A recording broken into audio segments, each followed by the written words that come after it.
5 amazing survival stories in the wilderness. In this video, I share with you 5 of the most amazing, incredible, and brave survival stories in the wilderness. However, I strongly recommend that you visit our website where I cover in detail all of the 20 amazing survival stories that will leave you in awe. Number 1. Aron Ralston, 127 hours. This famous survival story is not for those with a weak stomach. Aron Ralston experienced a climbing accident, and as a result he was stuck between boulders and had to amputate his own hand. He was later portrayed by James Franco in a well-known movie, 127 Hours. Ralston's passion for climbing took him to Utah to Blue John Canyon. He was alone. He never told a living soul where he was planning to go. He was lowering himself into a canyon, but then a boulder fell from above and completely trapped his hand. And since he went alone, nobody knew where to look for him. Ralston had only a small portion of food and water. After trying to free himself for 3 straight days, he had to make the extremely tough decision to cut the hand. What followed is 2 more horrible days of him unsuccessfully attempting different ways of self-amputation. He also had no water left and had to drink his urine. On day 6, he came up with a solution, breaking the bones in order to make an easier hand amputation. What came afterwards was an hour of self-surgery with a basic multi-tool. Finally, he was free. Using only one hand, he climbed down a 65-foot of rock wall and reached his vehicle. A camping family found him, and in a few hours the authorities picked him up. The rescue was very timely, as he lost a lot of blood and was close to death. Ralston's spirit was not crushed though.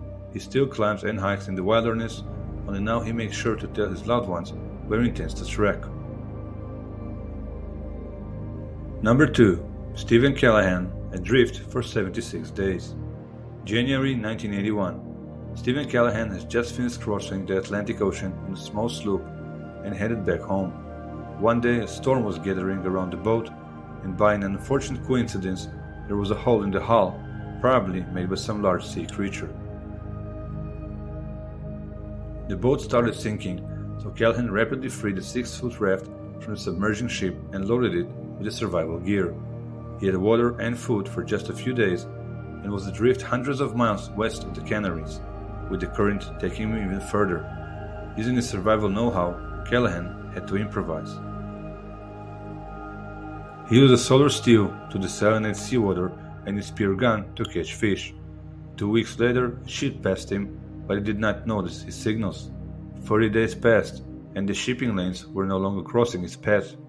20 more days later, and there was a hole in the raft that he had to close somehow, while being dehydrated and covered with salt water source. His rescue came on day 76, when he was spotted near Guadalupe, thanks to the fish and birds that followed his battered raft when he was throwing out fish intestines. By this time, he was totally drained of energy, and he also lost at least 1/3 of his weight. Number 3. Julianne Koepcke, surviving the odds, twice. 1971, Christmas. Lanza Flight 508 is struck by lightning and starts falling apart in the air. Juliane Koepcke falls down, strapped to the seat, the rainforest of Peru stretching to the horizon at least 2 miles beneath her feet. She survives the deadly fall. Bruised, injured, broken collarbone, but at least alive, she is the only surviving passenger of that plane. Luckily, she came up upon a stream and made sure to stay hydrated, and she followed. She only ate candy that she had on her. As she traveled downstream, her situation worsened. She was constantly attacked by insects and her arm was infected by maggots. 9 days later, she found a campsite where she used some basic first aid, as well as poured gasoline on the infected area. Hours later, lumber workers came back to the encampment and took her to an actual settlement. From there, she was transported by air to a nearby hospital. Number 4. Ricky McGee, the amazing Australian. January 2006.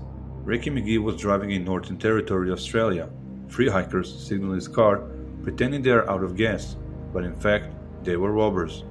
They spugged Ricky's water, and while he was out, they took all of his possessions and drove away, leaving him behind in a shallow grave. McGee's situation was completely hopeless. He was utterly stranded with no food, water, footwear, phone. He did not eat for 5 days and had to drink the urine. He came upon a dam which provided him with water and small animals to eat, mostly leeches, lizards, and amphibians. He was rapidly losing weight, since eating insects is not exactly a rich diet. He became lifeless, with not enough energy to even drink water or wake up and move. His luck changed after 71 days of this ordeal, when a station crew surveyed the nearby area and noticed him. At this point, he was little more than a living skeleton. Nonetheless, he survived and lived to tell the story. Number 5. Joe Simpson and Simon Yates, The Fated Descent. Joe Simpson and Simon Yates were climbing down the Ciula Grande Peak, Peruvian Andes. They successfully reached the top of the 21,000 feet peak, but the descent was challenging and troublesome to say the least. Simpson was injured when he fell and his leg was broken. Then, they were hit by a sudden snowstorm that blinded them. Yates tried helping Simpson and let him down on an improvised stretcher. A rope was tied to the stretcher, and Yates was slowly lowering the whole thing until the rope's length was reached. However, by an accident, Simpson was lowered over a crevice and it was way too deep for the rope. Yates was getting pulled by all this weight toward the cliff and had to make the hard decision of cutting the rope. Simpson, of course, fell into the chasm. But he did not die. Instead, a shelf inside the crevice broke his fall. Yates was not aware of this and went back to the camp feeling guilty and grieving. By a twist of fate, cutting the rope proved to be the decision that actually saved both of their lives. The soft snow inside the crevice absorbed Joe Simpson's fall, and he remained conscious and alive.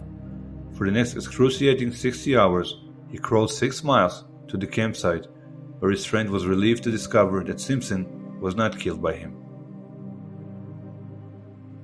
Thank you for watching. If you enjoyed our video, please like it and subscribe to support our channel. For the full article and more information about off-grid living, survival, camping, and much more, please visit our site and enjoy our articles on these and other topics. Have an amazing day.